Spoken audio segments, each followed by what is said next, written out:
Sarah, are we live streaming?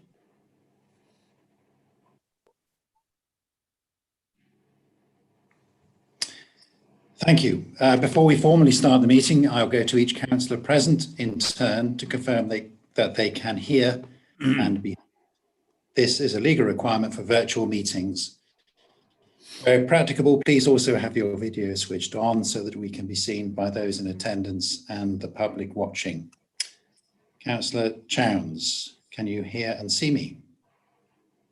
I can hear and see you, Leader. Thank you. Councillor Harvey? I can hear and see you. Councillor James? Ditto, I can see and hear you. Good, good. And Councillor Johnson? Yes, I can see and hear you, Chairman. Thank you. And we also have present Tracy Sampson, Assistant Director for People, and Sarah Baffley, who is providing clerk and secretarial support. Thank you, Sarah. The agenda papers and other relevant information for this meeting are available for public viewing on the Council's website. The Council is streaming this meeting live on the Herefordshire Council YouTube channel and also making an official recording. The recording forms part of the public record of the meeting and we will be available via the Council's website shortly after the meeting has concluded. Please remember what you say and do in this meeting has a global reach and your words and actions should be chosen carefully. To ensure that recording quality is maintained, please keep your background noise to a minimum. Microphones should be muted when you are not speaking. Please ensure that mobile phones and other devices are turned to silent. If any attendee loses connection, the meeting will be paused to ascertain if the connection can be restored quickly. If that is not possible, the connection to do that within a reasonable time, the meeting will continue as long as a quorum of panel members remains able to hear the proceedings and be heard. Where panel members are required to vote on an item, I will ask each panel member in turn to indicate verbally if they are for, against or abstaining. The results of the roll call will only be recorded in the minutes of the meeting where there is a requirement to record the named vote. If a panel member has not been present for the whole of the discussion on an item due to technical failure, they should not vote on that item. And I will now formally open the meeting. I think this is actually quite an important meeting. Begins the process for the recruitment of a new chief executive, which is obviously a very important recruitment that we make sure we get absolutely right. And it could set the pattern for this role for many years to come, hopefully within the council. So first of all, apologies for absence. Have any apologies been notified? No, we have no apologies today, Chair. Everybody's with us, good. Name substitutes, there aren't any substitutes because everybody's here. Declarations of interest, does anybody have any Schedule 1, 2 or other interests for items on the agenda today? I take it not. Minutes, item 4 to approve and sign the minutes of the meeting held on 9th of September. Only matters of accuracy may be discussed. No matters of accuracy have been notified, so I will ask panel members to confirm that they agree the minutes by an electronic vote. Could you please bring up the voting screen? Panel members, please cast your vote either for, against or abstain. Please ensure you press submit after selecting the option for which you are voting. If you are unable to see the voting slip, please let us know. So if you could vote and then press the submit button and the clerk will let us know how many people have voted. Thank you, Chair. All votes have been cast and that's unanimously supporting the approval of the minutes. Thank you very much. The next item is questions from the public. There are no questions from the public. Item 6, questions from councillors, and there are no questions from councillors either. So we turn to the main item on the agenda, which is to approve the role profile and recruitment plan for the post of Chief Executive, then to discuss the remuneration for the post and if any changes to the current salary package are recommended, to make such recommendations to full council.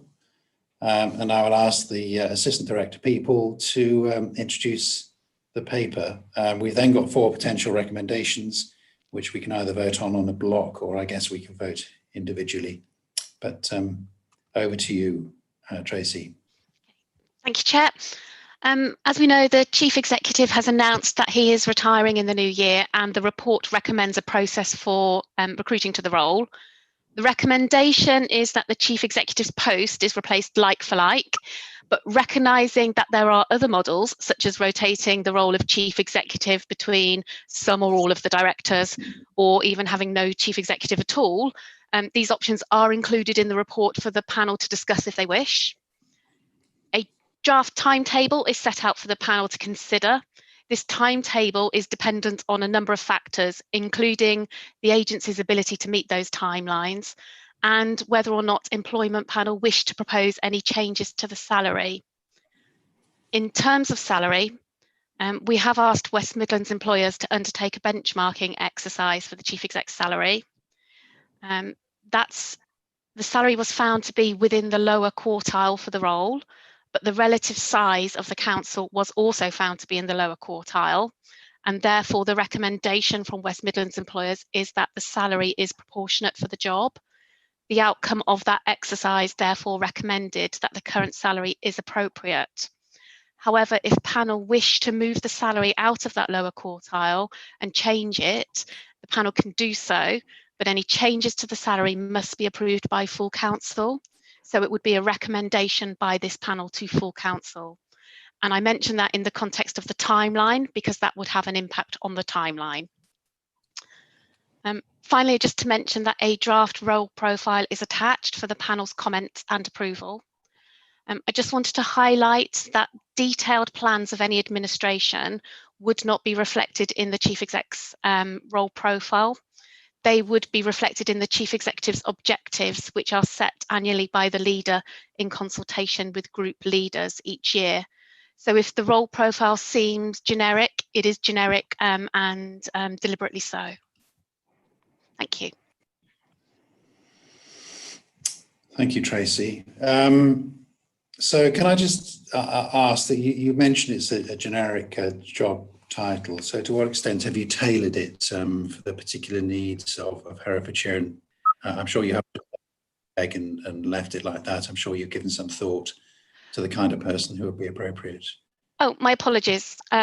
It's generic for all administrations. This is a bespoke role profile for Herefordshire, particularly when we talk about how we want somebody who is going to be a really strong leader, reflect the values of the organisation, the sorts of things we've been talking about for a while now.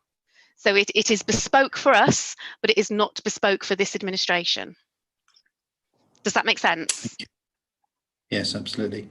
Could I then just, I suppose, going back a little bit, the first topic, I suppose, for discussion is whether we want to have a single chief executive or look for a different model. Tracy, you haven't gone into any great detail in your paper, but I just wonder whether any of the panel members have a particular view on that. I think we should just bounce that idea around a little bit. Councillor Harvey. Yes, I mean, I'd certainly like to hear more about the different models and how long they've operated in authorities that have run them. And it says in the report that they've reverted fairly quickly back to the status quo of having a chief executive. I think, you know, as you said, we're a small authority. We have 3 directors in charge of our 3 directorates who are on quite significant salaries, particularly in the context of Herefordshire. In fact, our chief executive is not being proposed to be on a salary that's a lot more than our directors are on already. And I'd just like us, given that we are in hard times at the moment, and looking at making significant cuts across the organisation as a consequence of the hole that we have in our budget.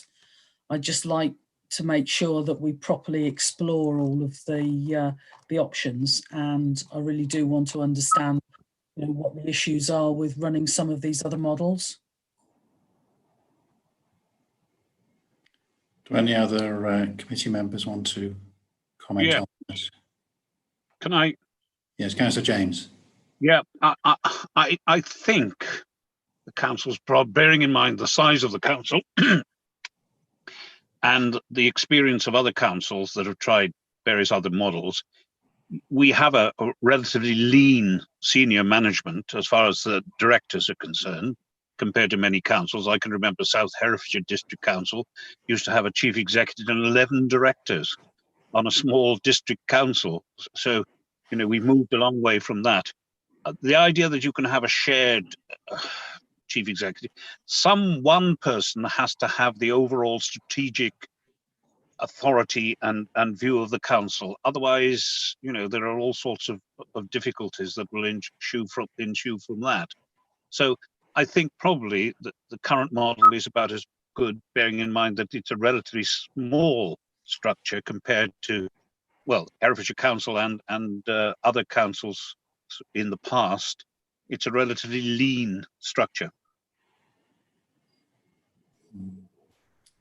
Councillor Johnson, I don't know whether you have a particular view. You obviously spent some years as leader of the council. Thank you, Chairman. I agree with Councillor Harvey that we should look quite carefully, given our relative size and current financial position. But one of the things that's always been important to me, and I suspect to most Herefordians, is to maintain their independence. Now, that's always a struggle for the county with a population of 180,000. And it seems to me that in order to give us the best chance of continued sovereignty, we have to pay attention to continuity of management. I agree, therefore, with Councillor James on this particular subject. Whatever the terms, conditions and paying bits and pieces that might be, I do believe that a single chief executive would be the best choice for Herefordshire. Thank you. Councillor Chowns. Thanks. I'm in favour of a single chief executive. I think it's clearer for everybody. If we have concerns about the costs at the top, I think that we need to look at other ways to address them rather than not appointing a chief executive. However, I'm sort of assured in my gut feeling on that by your suggestion in your report, Tracy, that the vast majority of authorities that have tried alternatives have reverted back to a single chief exec model very quickly. But I would have been more assured to have more detail on that, because all we have is that one sentence from you. And I think perhaps this is what Liz is also asking for, a little bit more detail on this. Tracy. That's what I was asking for before we had everybody's instincts and opinions. I'd just like us to have some facts first from our HR expert on what these other models are and what the issues have been that have had that have had those authorities sort of running back to the norm. Shall I? Yes, please. Yeah. This is rather tricky because much of the information that I've been given in confidence from other organisations, and this is why I haven't named the authorities. I think had I found a model where people were really proud of it and it really worked, they'd have been happy to be named, but as it stands, they're not. West Midlands Employers also did a piece of work for me in researching other models to see whether or not they could get better information from across the country, because my contacts are regionally. And their recommendation was that any alternative model other than a single chief executive, I'm just referring to my notes here, works best when it's grown organically and is in place for a temporary period of time. Their strong recommendation was that we should go for one chief executive model because, again, they couldn't find a successful model where it works elsewhere. And whilst I can't say that councils where they've tried alternative models have reverted quickly, they have reverted to the original model at the first opportunity.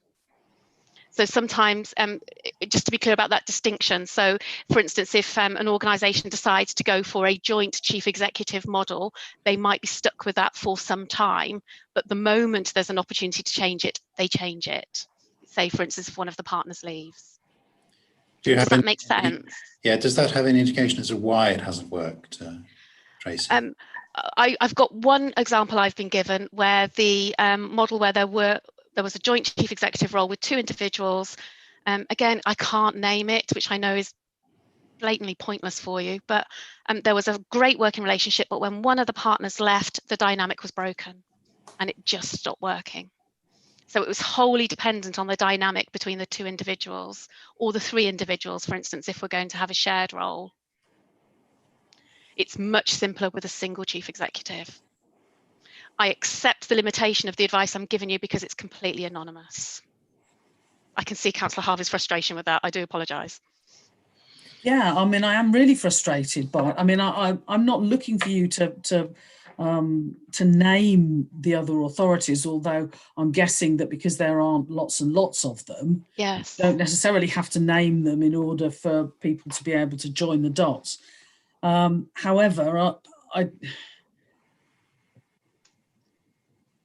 before we go for a sort of a bureaucratic hierarchical command structure model again, I'd really like to, on behalf of the public of Herefordshire, be really confident that we've given a good poking to the other options. And I'm really struggling with what you're saying to understand what the problems are. Yeah, I can see it might be simpler. Being told what to do by a boss is simpler than having to, collectively work together as a team to deliver a shared set of objectives. If officers, even at the most senior level in local government, prefer to work like that, that I find useful and interesting information. It's still when there are so many other management models that work well out in the business world, I'd really like to understand why local government has to have a pyramid with a person at the top of it. I don't know of a large organisation in the private sector that has a joint management. Every company in the FT 100 has a chief executive and a chairman. I can't think of any. I mean, a number of councils have briefly gone to. I think Shropshire did for a while, but it didn't last any length of time. I'm not sure that it did. The Forest of Dean have some arrangement for a while, all of which have reverted to the standard structure. Councillor Chowns. While I sympathise with the desire to kind of explore alternative options when there's an opportunity, I am struggling with the lack of kind of examples of something that we might emulate. Indeed, in the private sector, I'm not aware of that. I mean, I've worked in a number of job shares myself. I live in a community in which we make decisions by consensus. I've got quite a bit of personal experience of alternative decision-making models, and yet I strongly feel that a single chief executive is by far the simplest and likely most effective way of running our council. And until we've got some models of alternative ways of doing things that we can emulate, I think this isn't a good time for us, as in the circumstances in which we find ourselves in this context, to be trying to kind of create something new without a model to sort of follow on. So for me, I sympathise slightly with your interest, Liz, but I think we need to make a decision and appoint a chief executive.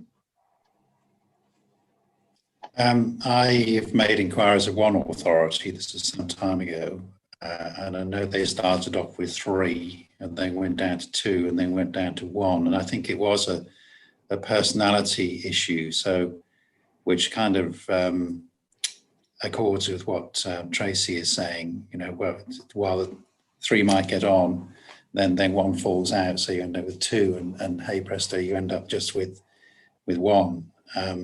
So even if we were to start with a model of 2 or 3, then we're going to end up after a year or so with just 1. I think that's just the way the world probably works, and it seems from what Tracy's saying, that's how it's happened with other councils. They have tried it. It just hasn't worked. It's probably been pretty frustrating whilst they're waiting for it to move down to 1 person. I think I sensed that frustration with the council I talked to. Councillor Chowns. Can I just caveat my comments with saying that I do think that we should specify in the job advert that we're open to considering a job share. You know, particularly if 2 people come sort of with experience of working together, or if it's a relationship that, you know, there's some evidence that it would work, then that would be a way to, you know, to try this.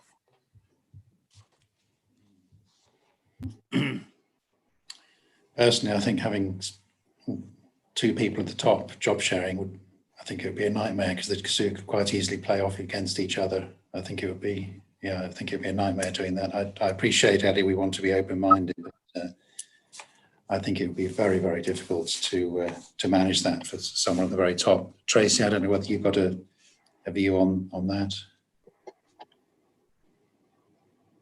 I do. I have one example from an authority where they've had exactly that situation.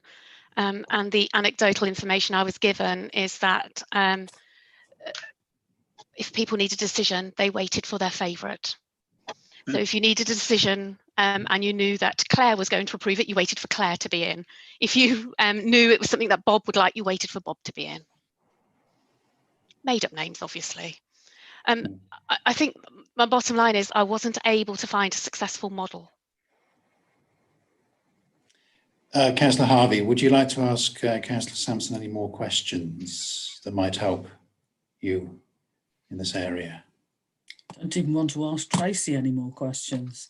No. Not Councillor Sampson. I'm not going to demote her to being a councillor. Sorry, Tracy. See it as a promotion, actually, but thank you. Be nice to ask the questions, not answer them. No, I don't think so. I mean, I'm disappointed and frustrated, but I do. I mean, we are in an extraordinary time nationally. We are trying to do some really extraordinary things locally, which demand focus and drive and leadership.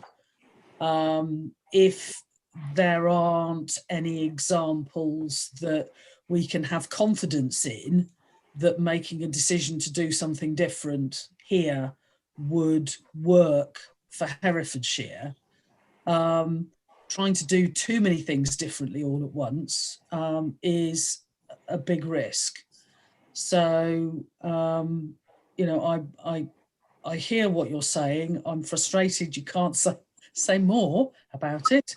But I really want people sort of listening and watching this afterwards to feel that, you know, if we do decide to go for a single chief executive, that it's not because we haven't thought seriously about doing something else, but managing the risk, you know, and the prospect of us maybe being the first ones to do it and to have it work well first time in the middle of a pandemic with challenging financial circumstances and who knows what in terms of what the winter will bring with flooding and all the rest of it.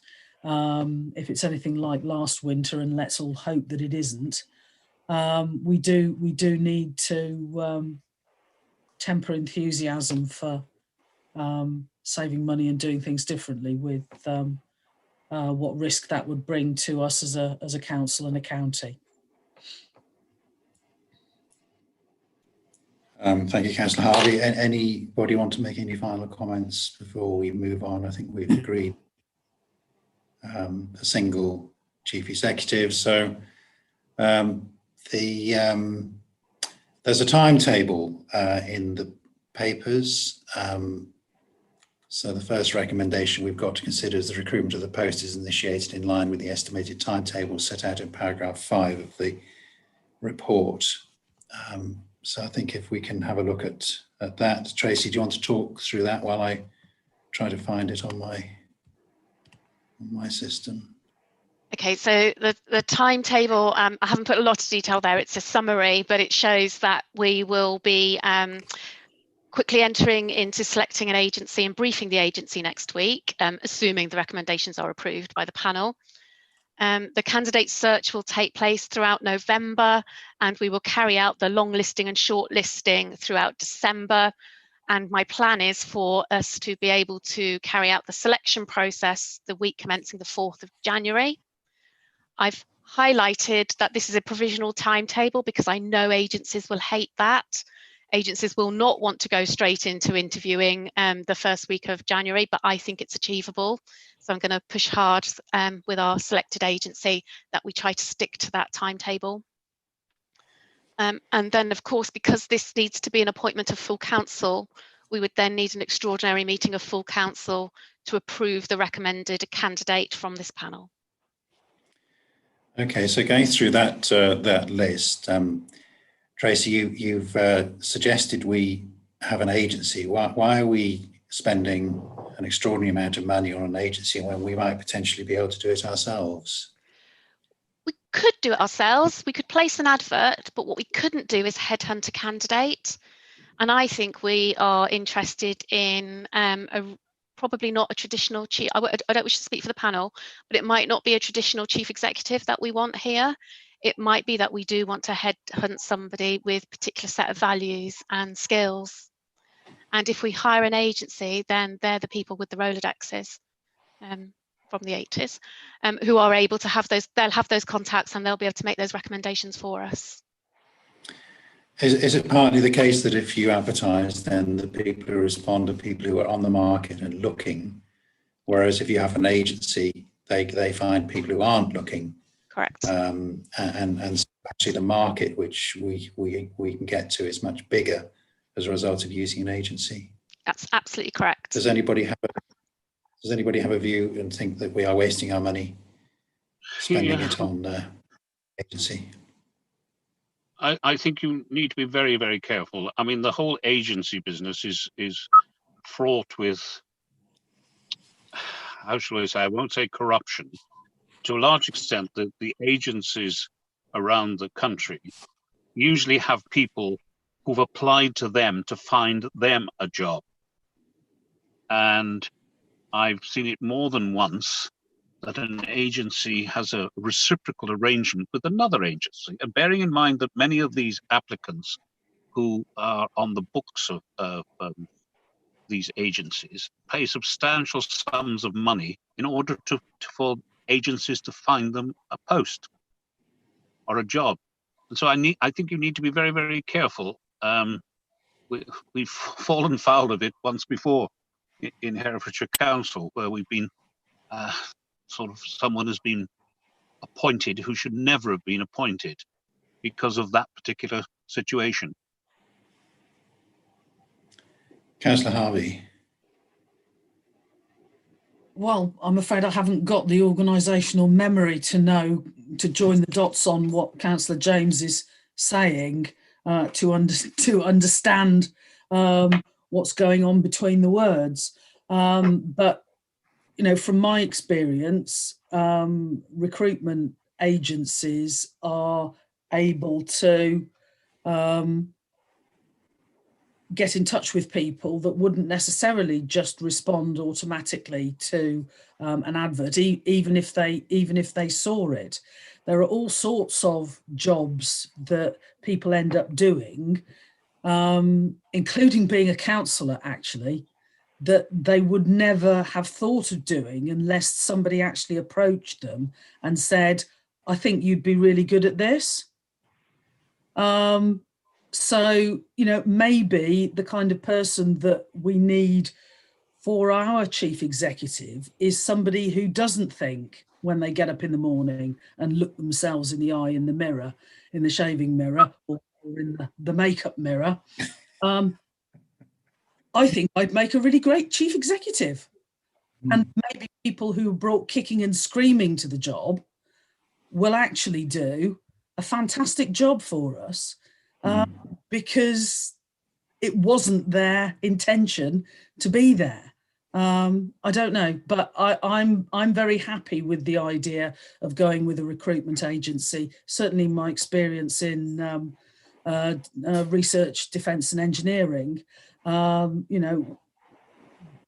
it's paid dividends in terms of targeted and when you've got a very narrow and very particular shape that you've got to recruit into, you don't, who comes out of the woodwork according to an advert isn't necessarily going to fit. Councillor Johnson, I think you had your hand up next, and then Councillor Chowns.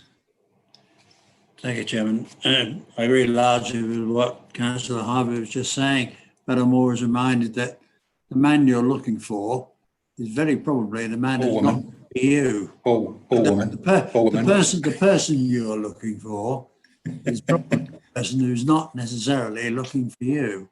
That person is happily enjoyed being very successful and well paid somewhere else.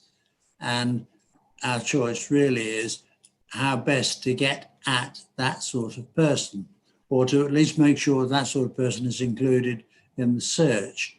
And it seems to me that an agency is probably the best route.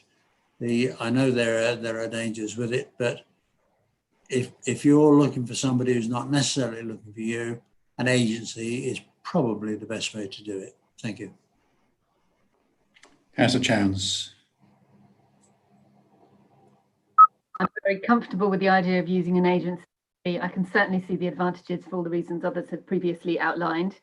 I think it might enable us also to broaden our search to find the right woman or man for the job.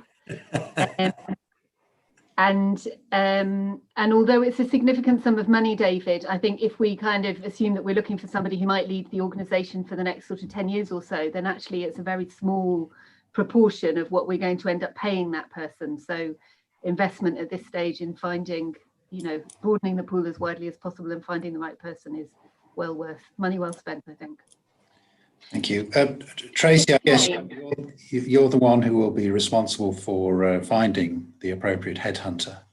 Do you have a particular, have you chatted around, do you need any help with finding that right person? It's very important they understand the culture that we're seeking to have within the council. And actually, in my experience in recruiting people into Herefordshire, there's an enormous pool, because people actually, there's an enormous attraction, I think, of particularly with COVID at the moment, an enormous attraction for people to bring up their family in this county. Yeah. Thank you, Leader. I don't need help selecting the agency. I definitely will need help briefing the agency. So that initial meeting with the agency and making sure they are absolutely crystal clear about what we're looking for and what we're not looking for is crucial. And I definitely don't want to do that on my own. So as you see, I've proposed, I think, that you and I do that together. Yeah. I'm not wishing to disagree with you, but or that to be cross-party in any sort of way. I'm treading. By all means. I don't know what does the committee feel about that? We don't want to elongate the process. Would you propose agencies? I agree with that. It's not that I'm against using an agency. The problem is there are pitfalls.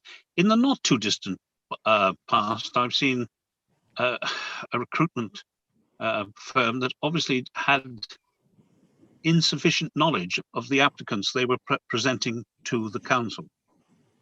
So I do say you need to be very careful. Okay.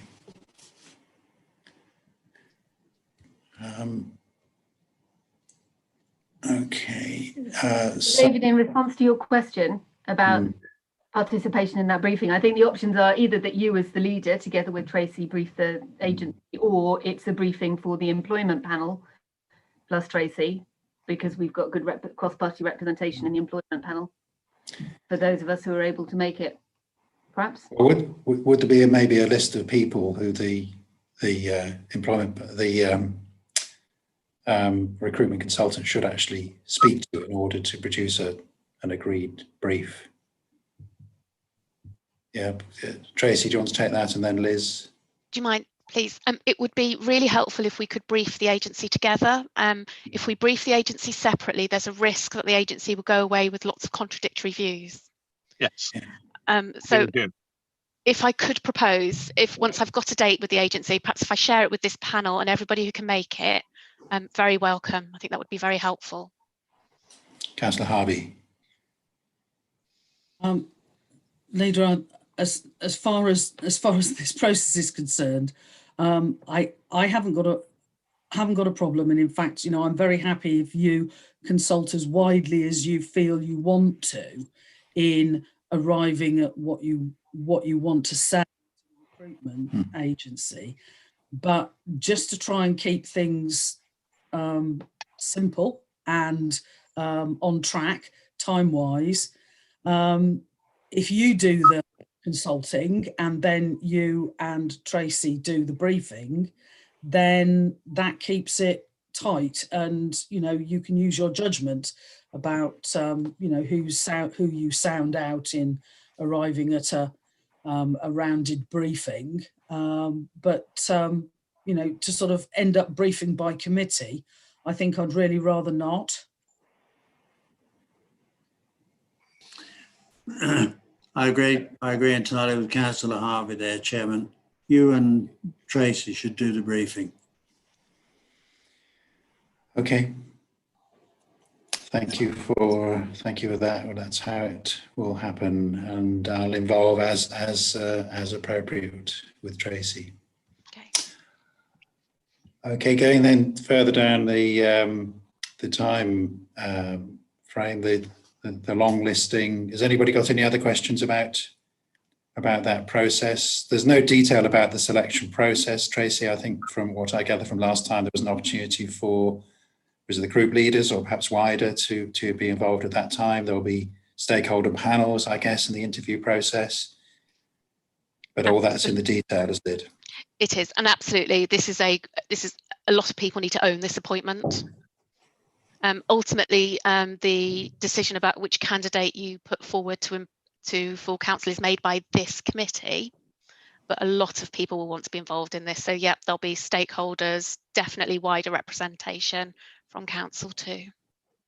Yeah, we've had 2 recruitments, haven't we, where I think it's worked very well. Yeah. With personality profile testing and everything else. Yeah.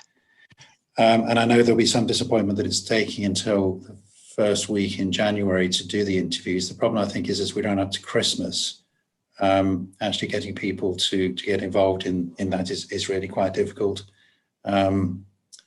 So post Christmas is probably quite a good time. Do you have a flavour for starting the research at the end of November? I know a lot of people historically have started looking through the newspapers over Christmas and decided to have a bit of a change of life, and so it's always a good time to be putting job adverts out there over Christmas because people have time to do it. So we kind of a little bit early for that, but I don't think we want to delay it, do we? Tracy, can you comment on that? I mean, it's for you to determine whether or not you want to delay it. My advice would be that you don't.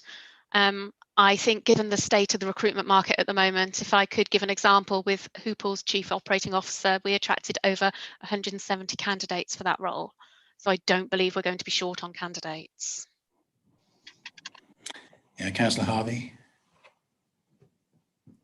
I think it's another good reason for us having a recruitment agency. You know, that if they're going to be approaching people and they're going to be, you know, sort of targeting people who they think might fit, I don't think it matters so much that we're, you know, into the period, because it's not so much about people thinking themselves about wanting to change their jobs. It's about people who will be approached and encouraged to make an application. So I think we don't need to be as concerned about that as we would be if we didn't have an agency, you know, helping to reduce risk and enhance the, you know, the chances of success on this.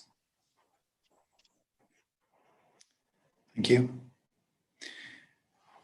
Okay. You've had the job, the role profile that's in the accompanying report. Has anybody got any comments on the role profile?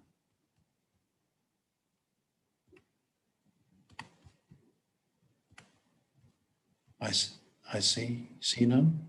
I've got my hand up, David. Sorry. Full hand Yeah, up. cast chance. Yeah, thank you. I've got quite a few comments on it actually, because I think this is absolutely central to the entire process. And I've tried to kind of structure my comments, if you like, having been through and sort of made a few comments here and there. But before, so I've got three kind of big comments, but before I start, Tracy, I did just want to ask, you were talking earlier about this obviously being bespoke but general, as it were.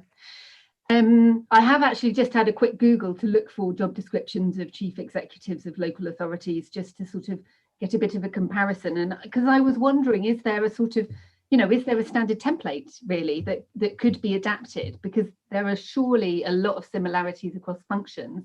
It just seems that different authorities present them in different ways.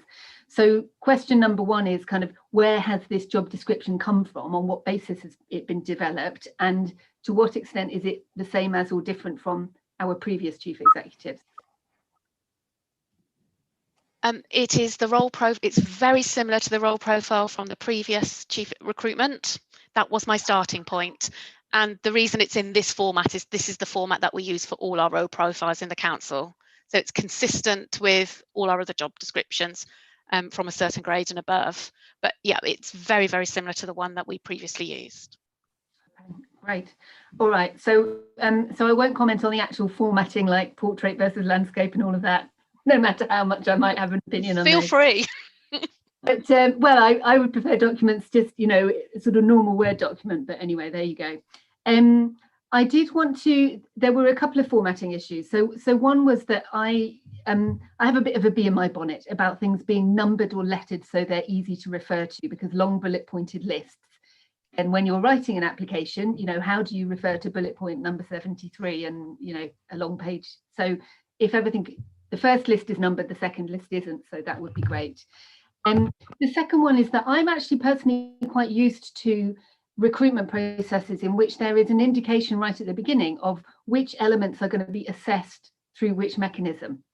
You know, which of these bits is being assessed through your application, through interview, through exercises, through psychometric tests or whatever.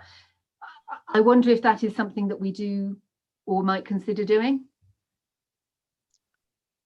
Do you want to respond to that, Tracy? Please. Assuming we're going to use an agency, which I think we are, then this won't be the only bit of material that's produced. There will be a candidate pack.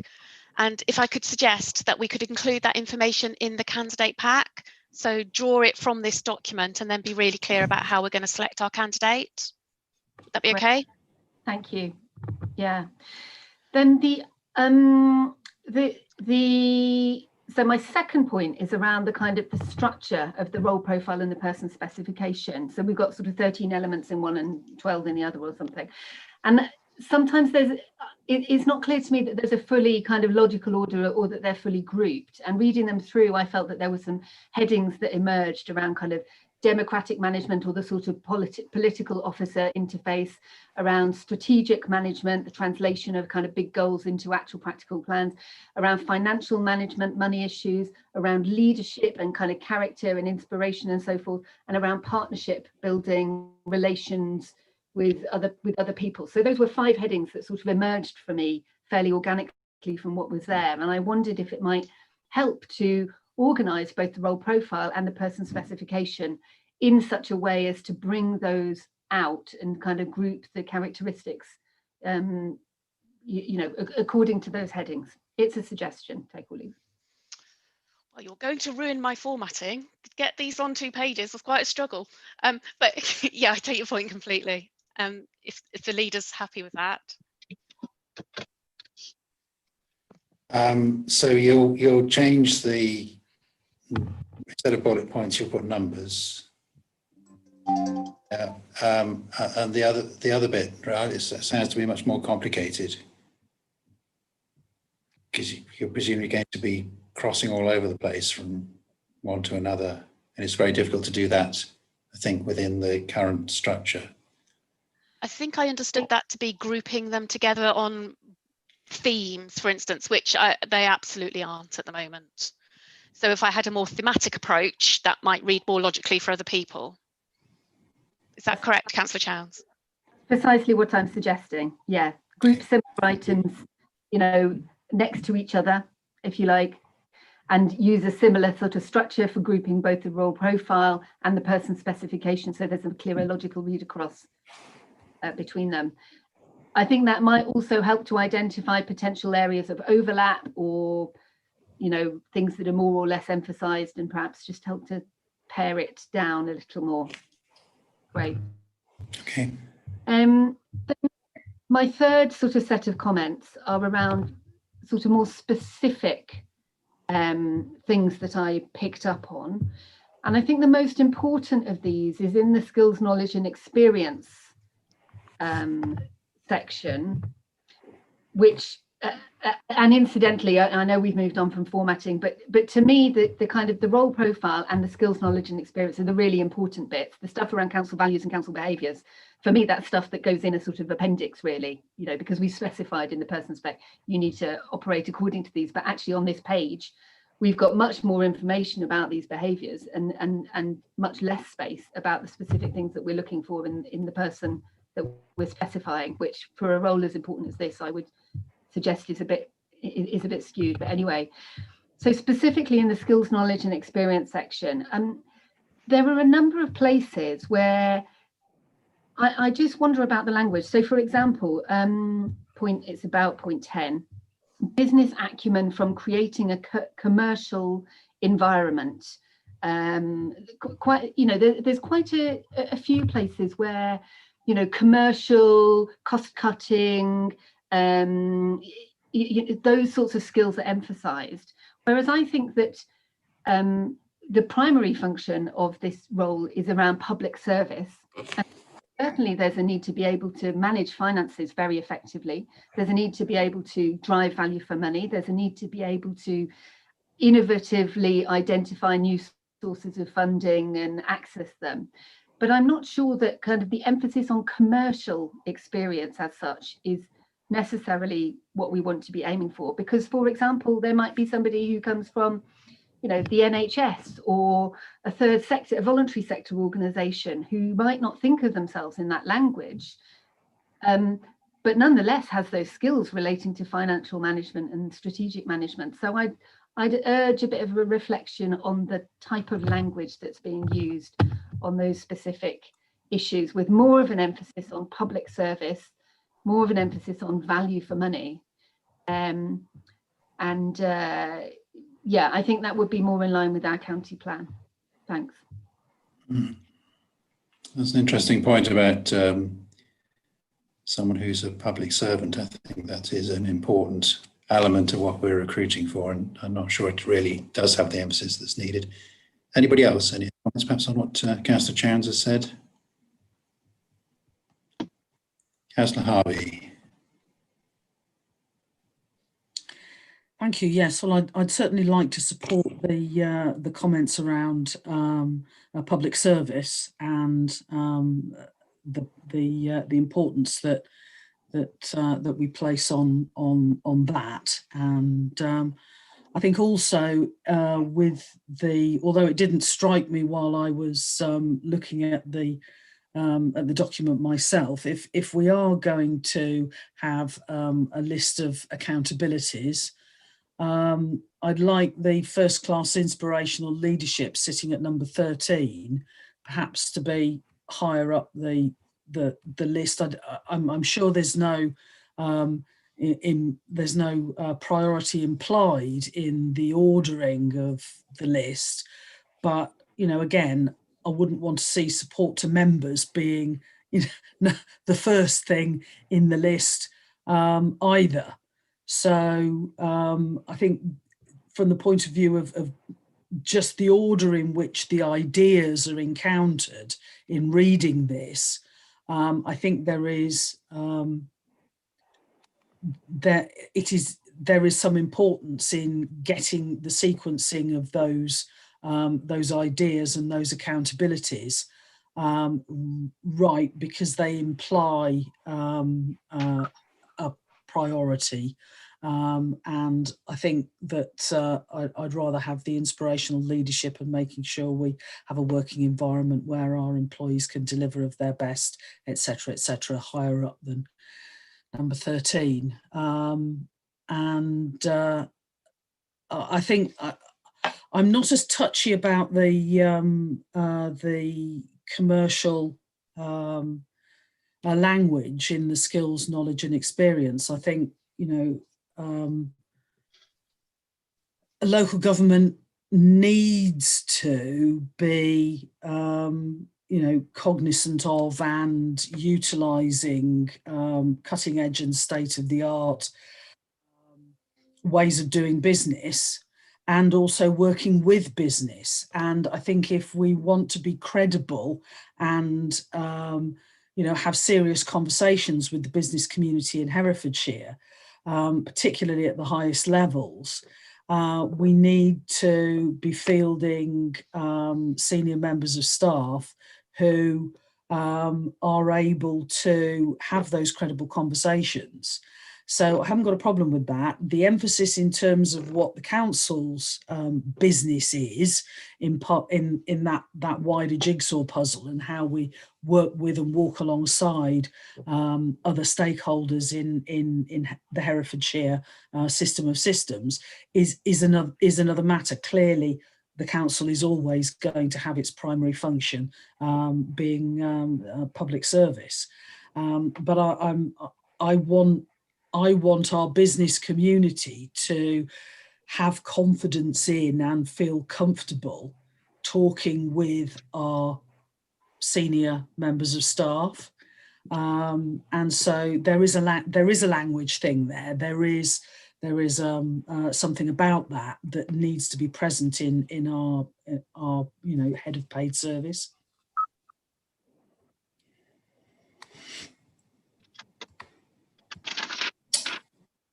Thank you. Any other comments? Let me get the right screen.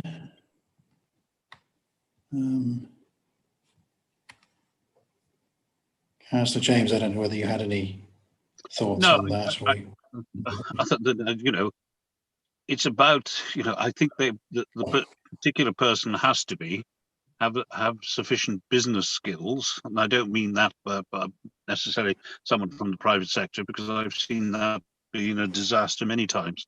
Assuming that you bring someone from the private sector and they will do a magnificent job, that isn't the case very often.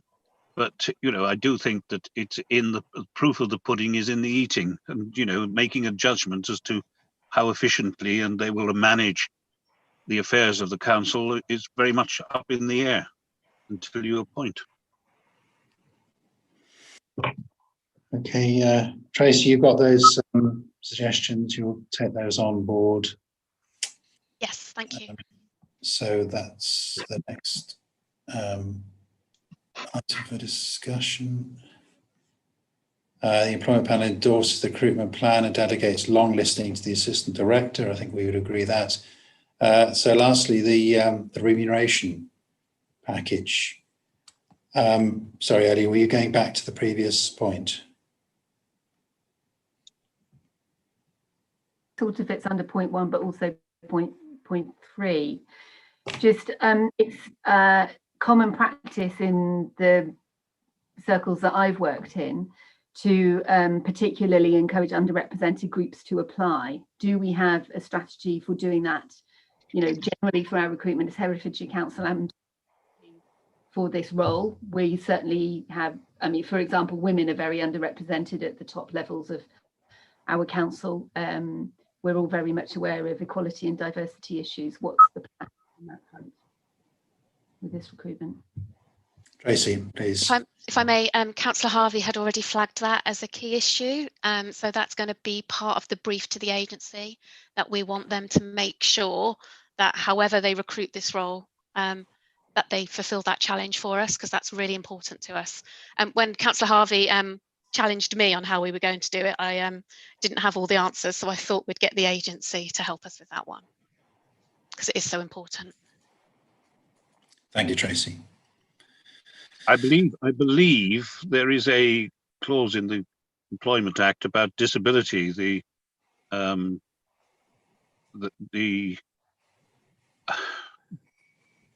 That we should give consideration, if not to disabled applicants. Tracy, do you want to respond to that?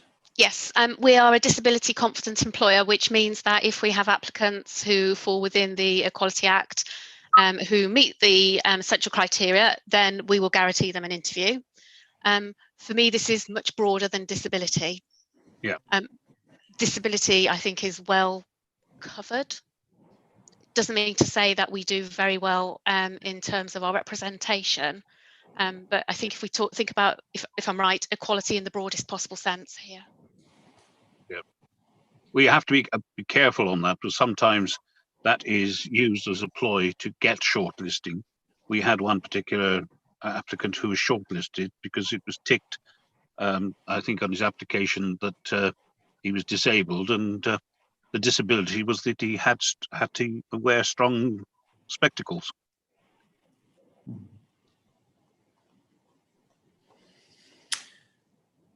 Okay, so the last item is about remuneration and whether we stick with what we have.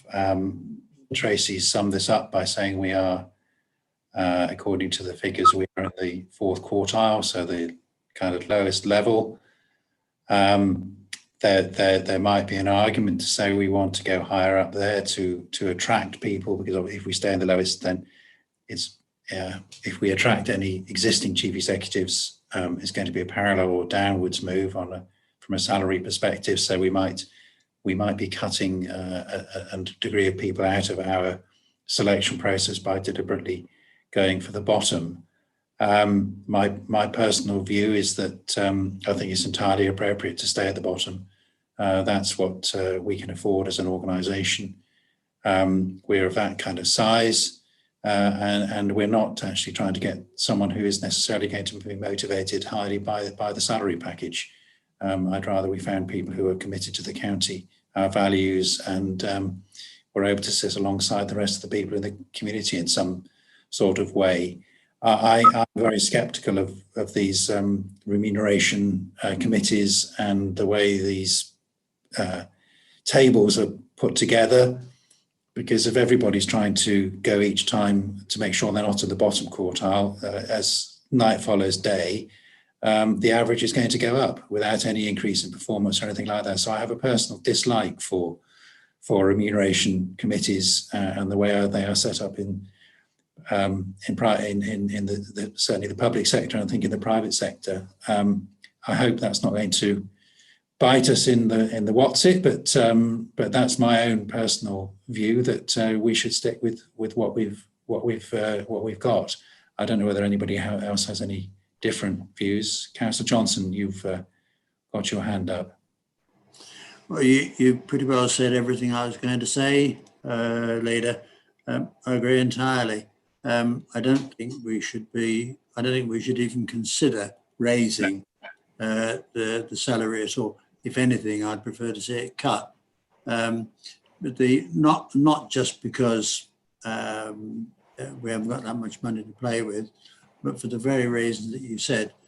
When I look at what the private sector currently pays, I think it's quite ludicrous to suppose that if you double the salary, you'll get somebody twice as good. It doesn't work out like that. We're looking for the right chap, not the fellow most needy. Or woman.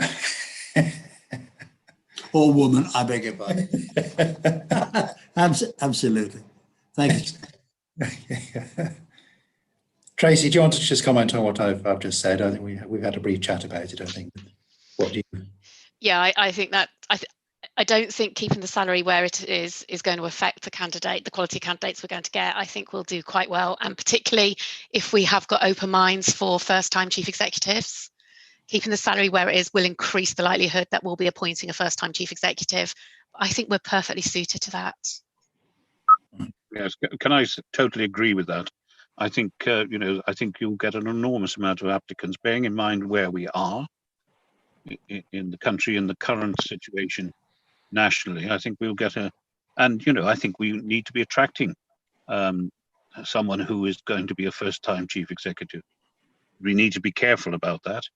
But, I'm not sure what existing chief executive would see perhaps a district chief executive, but then that's always difficult to appoint a district council chief executive, bearing in mind we're a unitary authority.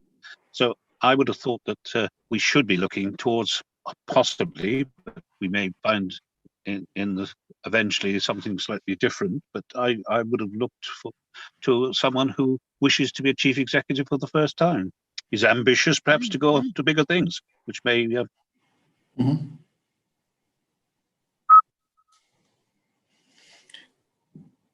Councillor Chowns. I agree. I wouldn't want to increase the salary for the reasons that all of you have outlined. It seems interestingly that there's an emerging kind of feeling here that we could even consider reducing the salary.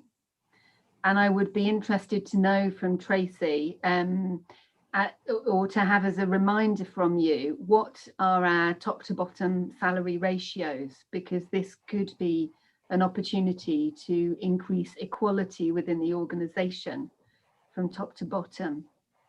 Certainly this salary is, approximately 6 times national average salary, which is already a lot. And we know that salaries in Herefordshire are lower than the national average, wages are. So should we be, thinking more radically than just keeping the salary at its current level, and actually considering whether in current circumstances we would want to change it? Tracy. Thank you.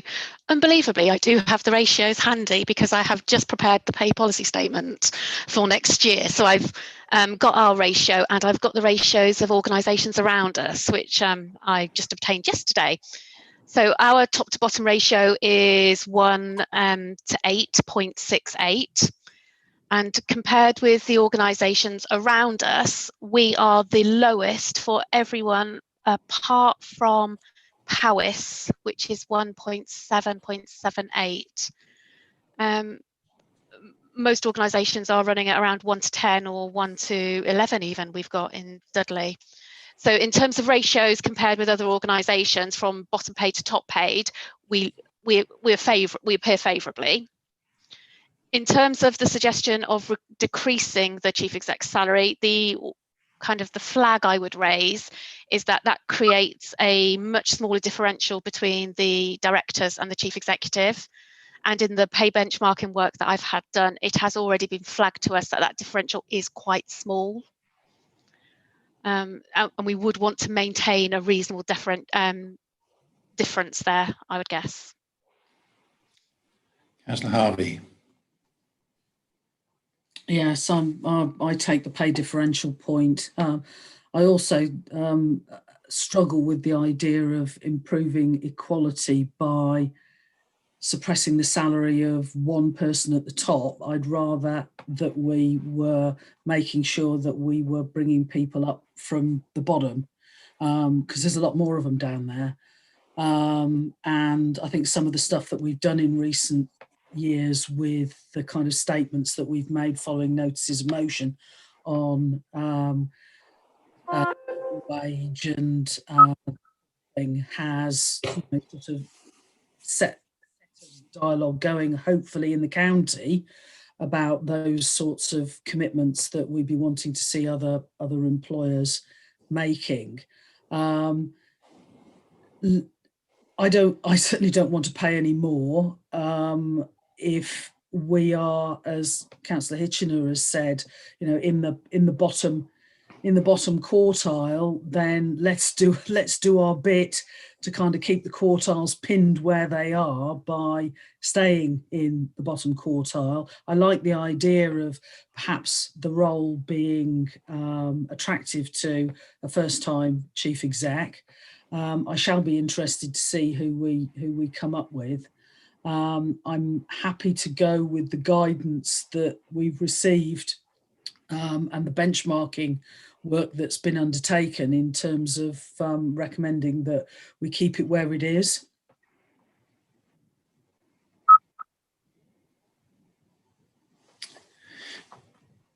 Okay, I think we have a general consensus on that, unless you, Councillor Chowns, you want to comment on that further. We leave it at that. Okay.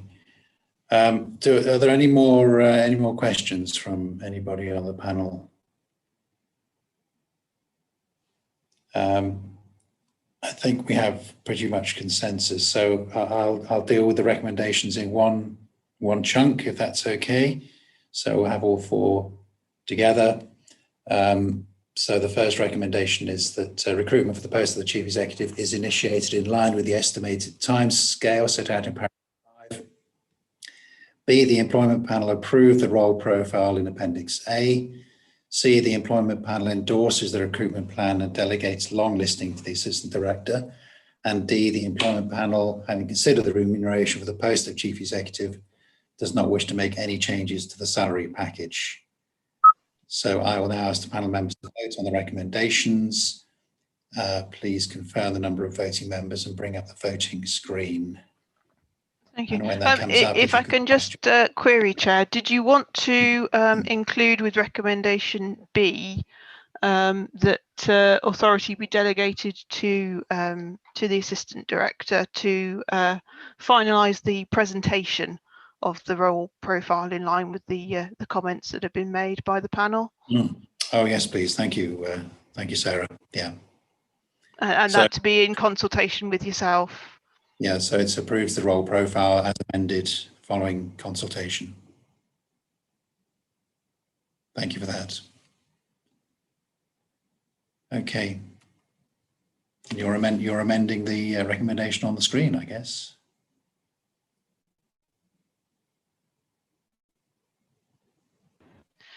Right, the voting panel should be on screens now.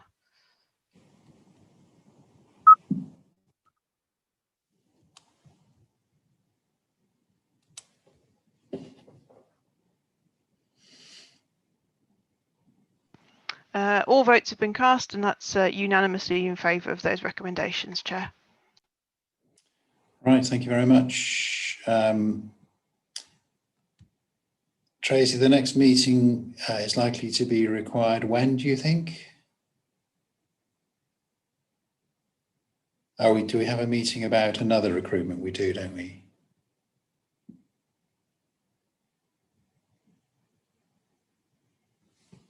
I'm sorry, I'm on mute.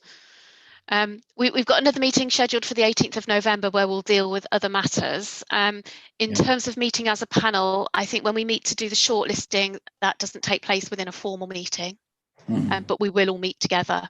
The next formal meeting of this panel for this recruitment, I imagine, will be the first week of January. And that's at the point where we make a selection. Yeah. Good. Well, thank you very much, everybody. Thank you. I'll